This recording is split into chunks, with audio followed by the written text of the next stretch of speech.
Welcome all. இன்னைக்கு வீடியோவில் என்ன பார்க்க போகிறேன்னா பீர்க்கங்காய் உப்பு தண்ணி ரெசிபி பார்க்கலாம் வாங்க.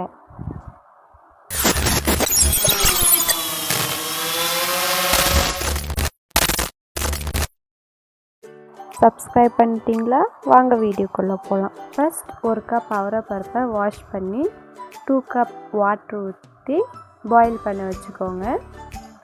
ஒரு ஆஃப் பாயில் ஆன உடனே அந்த அவரைப்பருப்பு ஆஃப் பாயில் ஆன உடனே பீர்க்கங்காய் வாஷ் பண்ணி அதில் ஆட் பண்ணிக்கோங்க. அது கூடவே காய்க்கு தேவையான சால்ட் மட்டும் ஆட் பண்ணிக்கோங்க. அது வெந்து வந்த உடனே காய் தனியாக அந்த தண்ணி தனியாக ஸ்ட்ரைன் பண்ணிக்கோங்க.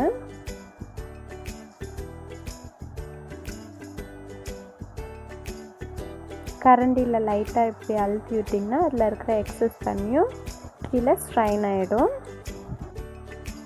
அடுத்து பேன் வச்சு தேவையான அளவுக்கு எண்ணெய் ஊற்றிக்கோங்க. ஒரு 1/4 ஸ்பூன் கடுகு போட்டுக்கோங்க. கடுகு பொரிஞ்சதும் ஒரு 3 காஞ்ச மிளகா போட்டுக்கோங்க.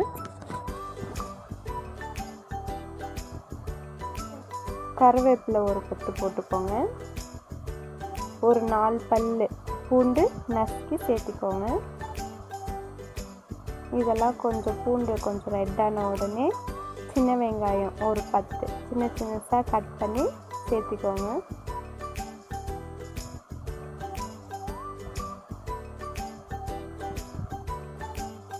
கொஞ்சமாக சால்ட் ஆட் பண்ணிக்கோங்க. எல்லாம் கொஞ்சம் வதக்கி வந்த உடனே வேக வச்சு காயை எடுத்து இது கூட ஆட் பண்ணிக்கோங்க. ஒரு 2 மினிட்ஸ் குக் பண்ணுங்கள்.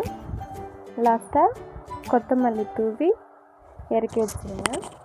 அடுத்து பேன் வச்சு லைட்டாக எண்ணெய் ஊற்றி 10 சின்ன வெங்காயம் 4 பல்லு பூண்டு போட்டு வதக்கிக்கோங்க. 2 மீடியம் சைஸ் தக்காளி சேர்த்து நல்லா வதக்கிக்கோங்க. நல்லா இந்த மாதிரி மேஷ் ஆனதும் அதை மிக்சர் ஜாருக்கு மாற்றிக்கோங்க. அது கூடவே 1.5 டேபிள் ஸ்பூன் குழம்பு மிளகாய் தூள் சேர்த்துக்கோங்க. அதை கொஞ்சம் கொரப்பாக அரைச்சி எடுத்துக்கோங்க. இது சைடில் வச்சுட்டு அடுத்து குழம்பு வைக்கிற பாத்திரம் எடுத்துக்கோங்க. அதில் லைட்டாக ஆயில் ஊற்றிக்கோங்க. ஆயில் ஊற்றி கடுகு போட்டுக்கோங்க. கடுகு பொரிஞ்சதும் ஒரு இனுக்கு கருவேப்பிலை போட்டுக்கோங்க. அப்புறம் இந்த காய் லைட்டாக ஆட் பண்ணிக்கோங்க. அரைச்சி வச்ச மசாலாவை ஆட் பண்ணிக்கோங்க. அது கூடவே காய் வேக வச்சு ஸ்ட்ரைன் பண்ண இல்லைங்களா அந்த தண்ணியும் ஆட் பண்ணிக்கோங்க. அடுத்து உங்களுக்கு தேவையான அளவு புளி கரைசல் ஆட் பண்ணிக்கோங்க.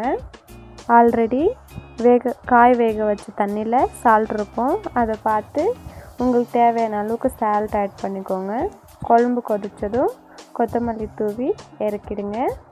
பீர்க்கங்காய் பொரியல் பீர்க்கங்காய் உப்பு தண்ணி ரெடி ஆயிடுச்சு. மறக்காமல் லைக் பண்ணுங்கள்.